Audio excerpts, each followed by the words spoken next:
fellow collector Joel asked me if I would take some measurements on one of these shark shampooers. I just found this at a local thrift store, and it's like they had a bunch of sharks, so I'm guessing that some sort of local cleaning business or something decided to shut down. Yeah, I'm not big on shark as a whole. It's like mostly because of their serviceability, or lack thereof, rather. I will say that this does a decent job of making sure that people can get to the parts that kind of really need to be accessed. Like, you can pull the nozzle off of here, and if you have a thin enough brush, like I do, you can get in there and clear things out. And you can access the brush roll just like this and take the whole thing out. I like that. I do. But, like, accessing the motor on this thing, because it's like, just going off the sound of this thing, I was not sure what was going to be in here, and I thought, you know, they might have actually cheaped out and put in a standard, like, flow-through motor, and it's like, you should never have a flow-through motor in any sort of wet vacuum system. So it's like, I just had to open this up and see what was in here and check the condition of it, of course, because I don't intend to hold on to this thing. But it's like, this also seemed like a fairly small motor compartment too, so it's like, I just don't see them having a bypass in it, but they did. They have a peripheral bypass motor in here, and that was quite surprising. So, just like a lot of sharks, opening this thing up was a major pain. Ton of screws. Let's see. Because, yeah, in order to access this motor compartment, it's like you have to remove this entire... Well, this trim piece here has to come off, and there's a lot of hidden screws and latches in these things. Well, not more so latches than screws, but it's like this piece on the front is just latched on, so that has to come off. There's 2 screws down here, 2 screws here, 2 screws here. So it's like, you know, once you get all that off, you can kind of lift the motor compartment out, but this piece up here has to come off. And it's like, this has a hidden screw. It's under this little compartment here. So for a while, I'm sitting there trying to get this thing apart, thinking, you know, that there's a latch up here somewhere that I'm missing. Nope, it was a screw. So it's like I had to pry this little plate out, take the screw out, and then once I fully had this back piece removed from here, it's like then I could finally access this motor compartment. And it's like, you know, the motor itself is kind of rusty. It's or at least coated in rust. They had some sort of black maybe primer or something applied to this fan case. I know some motor companies like Amatec have been doing that in their wet pickup motors. I'm guessing, you know, it prevents it from actually reaching the metal or weakening it or something like that. I don't know. But no, I was pleasantly surprised to find a peripheral bypass motor in here. Although I still hate working on sharks, and I don't like to do that. So I don't actually have any shark shampoo, so it's like I filled this with a little bit of Lindhouse formula and some water, because I don't know what the concentration of this is. You know, I don't know how much it's putting out of like standard shark formula. So there is no, like on most shampooers you have like a squeezable trigger in the handle. You don't have this here. This thing has 2 modes to it. Well, maybe more than that, I don't know. But it's got deep clean mode and quick dry mode. So the deep clean mode is where the solution comes out, and then you can switch to the quick dry mode. Strangely, it continues to run the brush in quick dry mode. I don't understand why. You know, it's like if you're just looking to extract, it'd be better just to have the suction motor going.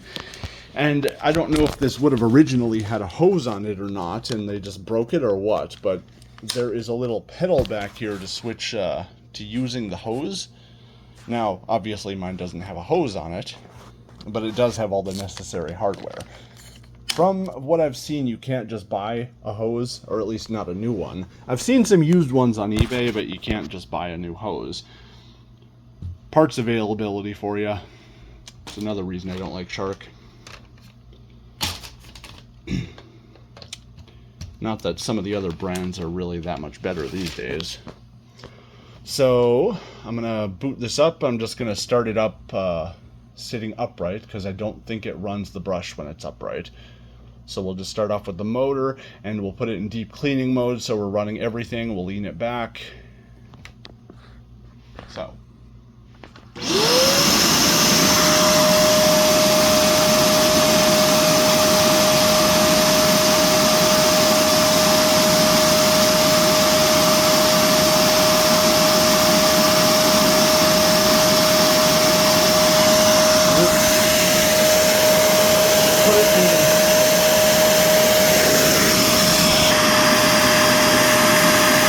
We are now in deep clean mode.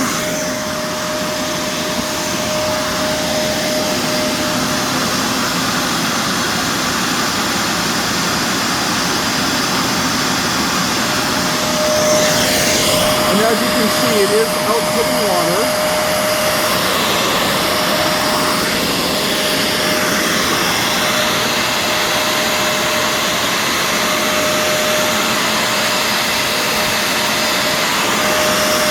Switch it to quick dry. And yes, the brush is still running.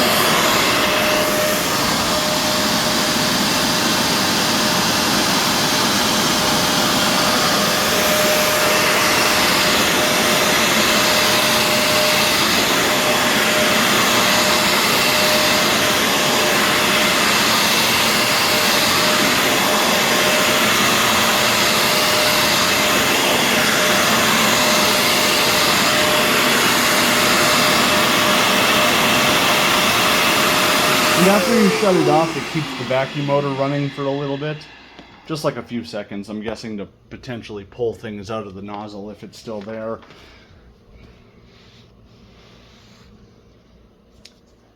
I mean, for as much power as this machine seems to have, and what little testing I've done so far, it's not that great in terms of water pickup. And I think it's partially because of the shape of this nozzle. Like, I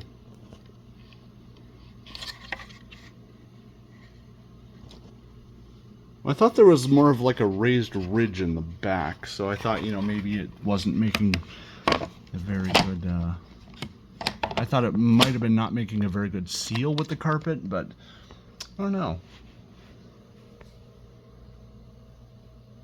But I'm also used to using, you know, more professional grade equipment. So that probably has something to do with it. I don't know if I'm actually going to be able to get a good, maybe. We're going to try to take an airflow measurement at this hose port back here. And I will try to take a measurement at the front here too, but that's going to be difficult. So take everything with a massive pinch of salt here, because I can't, just due to the way this thing is set up, it's going to be difficult for me to do my usual testing on it. So I was going to try to get a reading right here, but my masking tape does not stick to this plastic.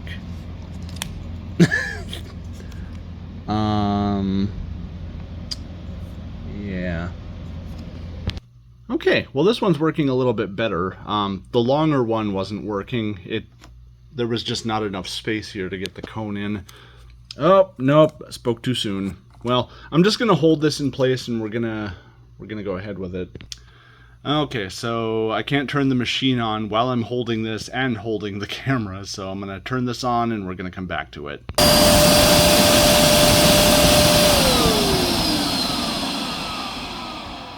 And I guess this thing has some sort of shutdown on it.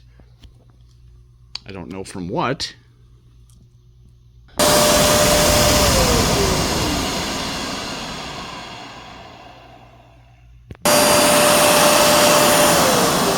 Oh my God.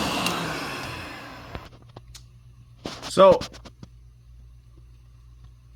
yeah, it says dry tank full. I don't know. I don't know what's up with this.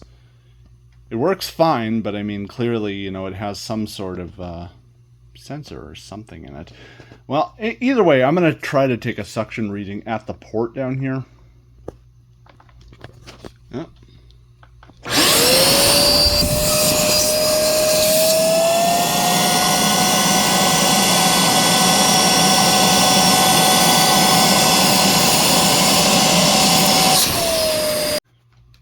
you better appreciate me doing this because it's eating up all my tape. But yeah, we'll take a hose port measurement, and this should hopefully work a lot better since we're not trying to mess with the motor port, and hopefully it'll recognize, you know, there's no problem.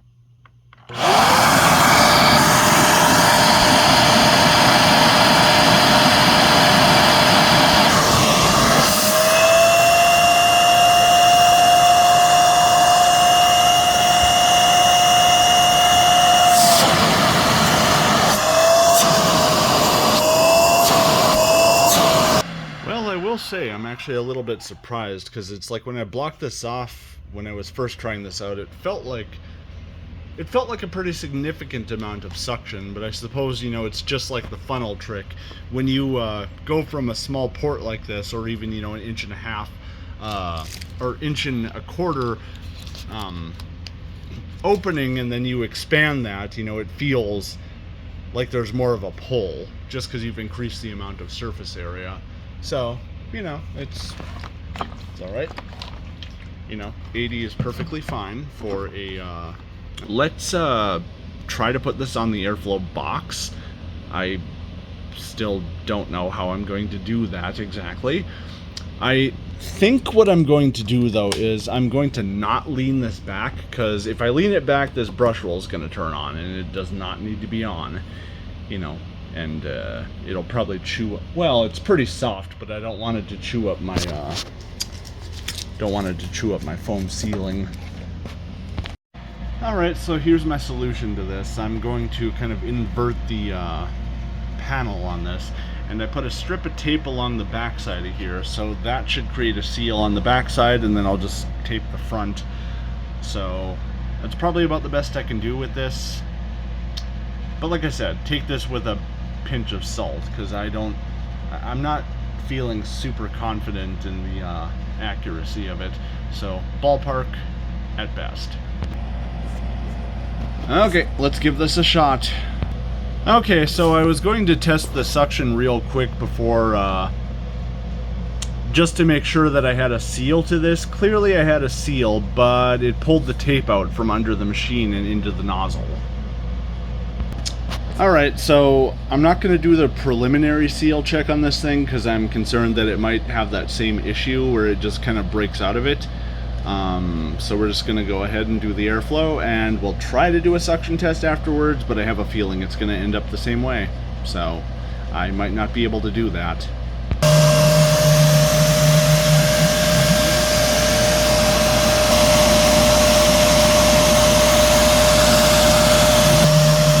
Wish me luck.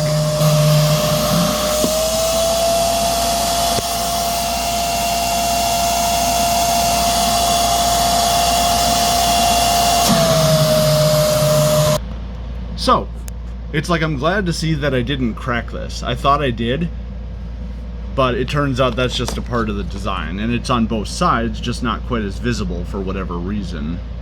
So,